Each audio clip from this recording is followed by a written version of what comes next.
Good morning, everybody. Woo! Looking tired here this morning, a little rough.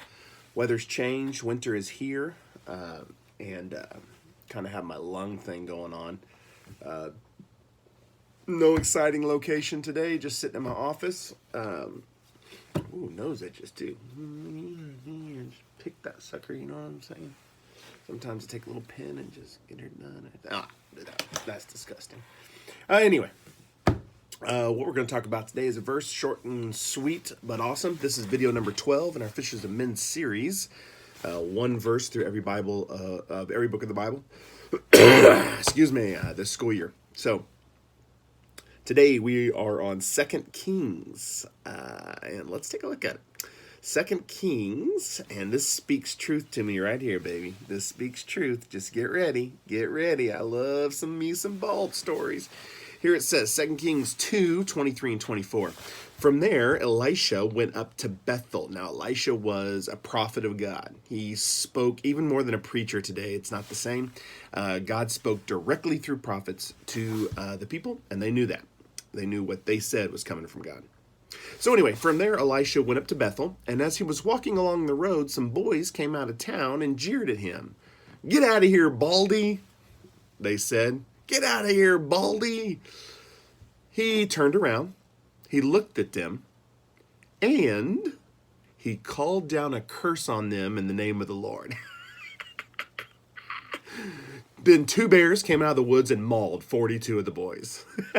That's good stuff. I don't care what you say right there. You make fun of a baldy, you better look out. As much as that's kind of funny and humorous, it's also kind of strange, isn't it? In the Bible, it seems kind of we think about, a fair consequence, fair punishment for what you've done, and that seems a little harsh. You make fun of a bald guy, you make fun of a bald prophet of God, and you get mauled by bears. That's a little rough. We don't know the whole story. This is just a few verses. There may be more to this, but I think the idea here is they were directly making fun of God, really.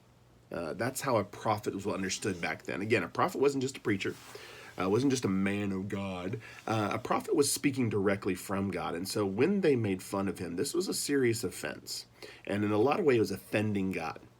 And so a lot more serious than just making fun of a bald guy. And so how do we apply this today? The verses we look at, I'm trying to apply them, trying to make them come alive to you in your lives today. And I would say let's be careful of offending God. How do we offend God? I guess that's a good question. I don't know that I have the answer. I'll constantly tell you I don't have all the answers. But let's be careful. Let's be careful. God tells us to do things. God asks for respect. God asks for our love, our worship. And so when he asks for these things, we should give it to him.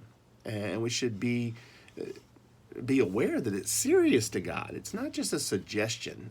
He really wants us to. And the question is why? And the answer is he's just not giving rules. Christianity is not about the rules. It's about the relationship. And he wants to have a relationship with us. He wants to take care of us. And so he knows what's good for us. And so part of this relationship is realizing who God is and realizing he is the creator of all. He is somebody we should respect. He is somebody we should not offend. The good thing is, through Jesus, we can be forgiven for offending God. God's not going to have a bunch of bears come out of the woods and maul us because we made fun of a bald prophet. That's good stuff. I don't care what you say. But anyway, so let's consider that and know that we are forgiven, but at the same time, it's pretty serious. Now, for those who want to say this is totally unjust, this shows how mean God is, there may be more to the story and we don't know. In fact, I suspect personally that there probably is a little more to this, but the idea again is it's serious.